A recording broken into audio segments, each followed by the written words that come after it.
We're back here on the brand new block with Brandon from Hell or Highwater on the Rock Lines. Thanks for coming on the show, man. Oh, thanks for having me, buddy. You guys burst onto the scene about a year ago. How exactly did Hell or Highwater come to be?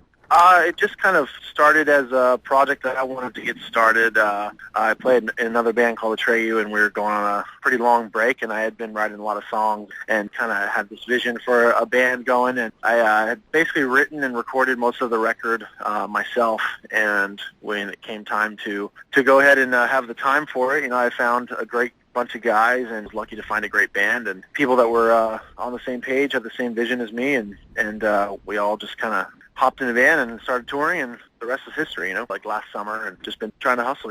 Most all of today's rockers grew up listening to rock and roll music. Who is your biggest influence musically? I mean, it ranges. I think one of my earliest influences in general was Tom Petty. My dad was a big Petty fan, and Tom Petty and like Traveling Wilburys are like the oldest memory of rock that I have. But I mean, it ranges. It starts there and to metal to everywhere. I'd definitely say my first kind of major influence was Tom Petty. I heard Tom Petty and like saw videos on TV and stuff, and was like, dude, that dude's awesome. Aside from being the drummer in Atreyu to being the headman of Hell or High Water, what's the biggest difference from Atreyu to Hell or High Water? That's a whole different thing. I mean, obviously the band's totally different. The style of music is totally different. Just a whole kind of different thought process. I think that there's no real agenda with Hell or High Water. It's just we're playing music that we love and just want to play it to as many people as wants to hear it. And I think other than that, we're just kind of enjoying it, and it's just a totally different experience. Obviously I play a different role in the band, and it's just starting over really with a whole new group of people and playing with new musicians, and it's been really cool. It seemed like this band kind of took off really fast into the national spotlight as far as rock music goes. We did. We kind of went backwards. And is this a shock to you guys, how quickly things progressed, or is this something you expected when you started off? I mean, absolutely it's a shock. Any sort of moments that you're a new band as well, you're obviously shocked. We never went into this expecting anything, and we were confident in the music and confident in the band, but you never are going into it because you want recognition or you expect recognition. But I feel like we're really fortunate to get some really good opportunities right off the bat. We got a great team working with us, and just so happened that right when we were going to put our album out, we were able to go out on the Uproar Tour, which was a great start for us, So, but like I said, we kind of just started things backwards, so we're kind of taking a step back now because this band is in no way, shape, or form kind of a flash in the pan thing to us. We want this to be around for a while, so we're kind of taking a step back now and working on the things that kind of come naturally in a progression as a band, and working on a local following and just kind of stepping back and starting from square one because we kind of started from step 10. Now, Brandon, you touched on the Uproar Tour a little bit. That was with bands like Avenged Sevenfold, 3 Days Grace, etc. What was that experience like for you guys? It's basically a brand new band.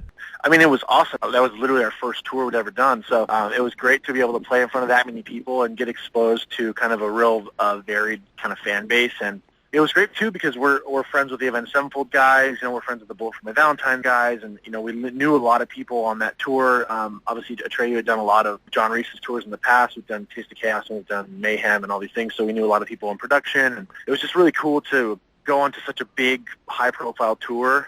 And we didn't, not once did we get treated like the little guy, just because we knew a lot of people and everyone was real friendly with us already. So it was real cool to be welcomed, right off the bat. And I mean, I think any band would feel lucky to do something like that. I mean, it's kind of just got thrown to the wolves day one, But I think that's something that we love. I think the challenge for this band, we're definitely up for the challenge to play for anyone, anywhere, and I think that by the end of the set, you'll be at a Hell or High Water fan. So it was cool to really just get out there in front of some different people and make new fans. Brandon, what's your guys' favorite band memory so far in your short time together? There's been quite a few. I mean, it was on Uproar. I mean, I wouldn't say favorite band memory, but this one sticks out the most. And I think really built us as a band and strengthened us as a band was we're out on Uproar. We have an RV, which we've aptly named Frankenstein now. But we got in 3 different accidents on the Uproar Tour, 2 of which were minor and 1 of which was major. We got run off the road by a semi-truck.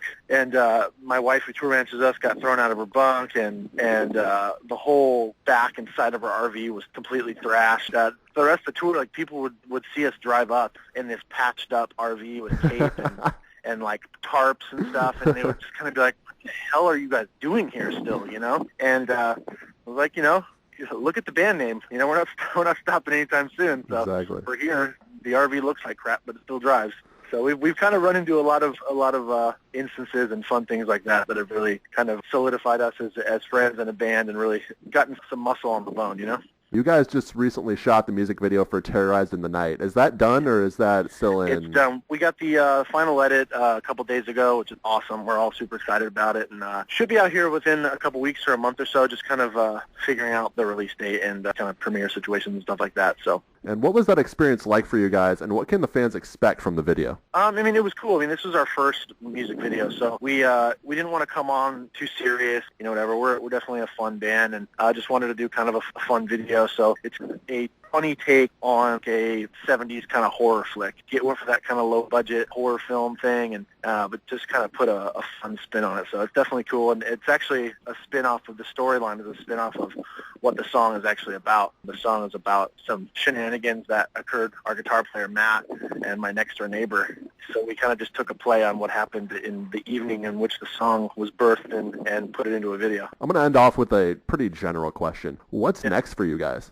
We're just taking it day by day. You know, we're doing a lot of stuff locally and just trying to tour and play as much as we can. I think we're getting close. We're starting to write some new material again, and maybe looking to sort of release coming up here soon. But we're just taking it day by day, you know? We've been here with Brandon from Hell or Highwater. They have a new album out called Begin Again. Definitely check that out on iTunes and in stores. Brandon, thanks a lot for coming on the show, man. Oh, thanks for having me.